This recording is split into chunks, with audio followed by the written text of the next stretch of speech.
Eja lo Kano fun share. Let's go to Kano for a work trip.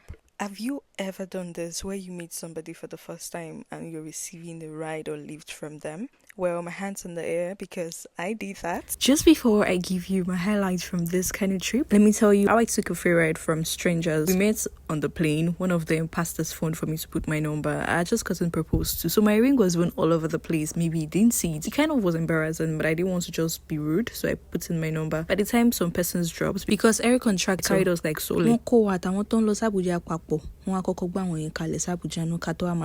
that took my number ṣàṣì kí èèyàn kan wá jókòó sẹ́gbẹ̀ẹ́ ṣáà wọn kì í cleanse àwọn eléyìí.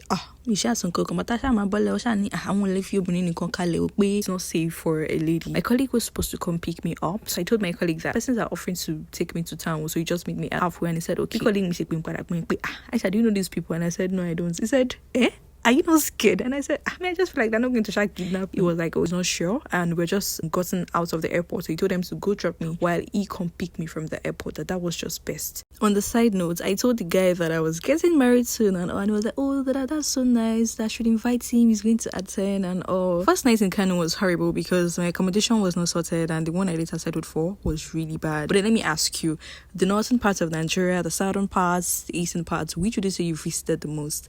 Let me know in the comment section. Honestly, I wouldn't have thought that I would get to Kano and somebody or some persons would know me. Now, the major highlights for me was when we got to the office the first day and I noticed some ladies were being very nice to me. I just thought that they were just being nice. Of course, they were just being nice. Until one of them later on came to meet me and said, oh, one of them want to talk to me. I'm like, okay, let's go. And she was being all shy and she said that she's a fan of me. She's seen some of my works. I was just smiling. I was really blushing. She really admires the stuff that I do and it was so fulfilling, very fulfilling. I was in Kano for about 2 weeks and I felt ill in between. Now, mosquito beat the hell out of me from the first few days in Kano because of the hotel standard out. Then my box got soaked in water, all of my belongings, because rain fell and entered the hotel. I cannot explain how. The beginning of the trip was just not good and I feel like I always have that experience most times when I travel to a new place. We're visiting Kano for various documentaries and to execute various story ideas like the Igbos in Kano, the Yoruba in Kano. You find a lot of the stories that have been published on Daily Trust YouTube channel. It was really exciting. I met a lot of people. I produced with my colleagues. I actually flew drone for the first time also. I did a lot of first time thing. In between falling sick and gave me a bit of days to pause.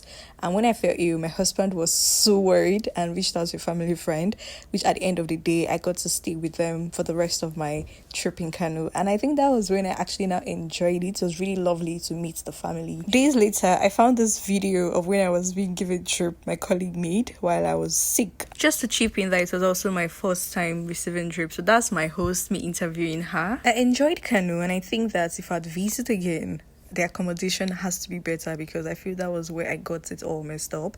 We also interviewed this couple who had intertribal marriage, Igbo married to Hausa. We interviewed this men who have been doing this kind of jobs for years, from tie and dye to using leather works to make shoes, slippers. I even bought from my dad. My mom was like, you'd have bought tie and dye now, it's original, this one, that one. I was like, I did not know. She said I would have bought, even if it's expensive, it's usually really nice. Also, I'll tell you that Kano was where I started my wedding shopping. I got to get my husband's material for our wedding and also some other things that I was going to be needing for my wedding. I got Ankara, really nice ones from there. I got very sunburned too. We explored a lot of things. These are people who make rings. You know those Zulufa, these are people that make them. We visited the oldest market in Kano. We also visited the place where the leather skin into bags are being processed. The place is you can tell from looking at it, don't let me say it. If you've ever visited Kano and you find any of those places familiar, please leave it in the comment section because honestly the names are beginning to get out of my head. I can barely remember the name of places we visited.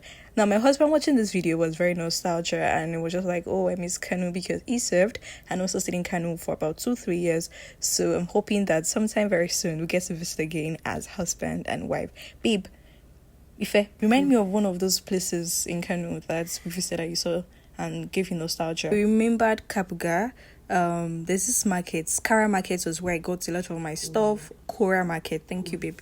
Kori Market. They have really nice stuff. Thank you for watching and do well to share this video and engage with it. Bye. Hope you enjoy watching.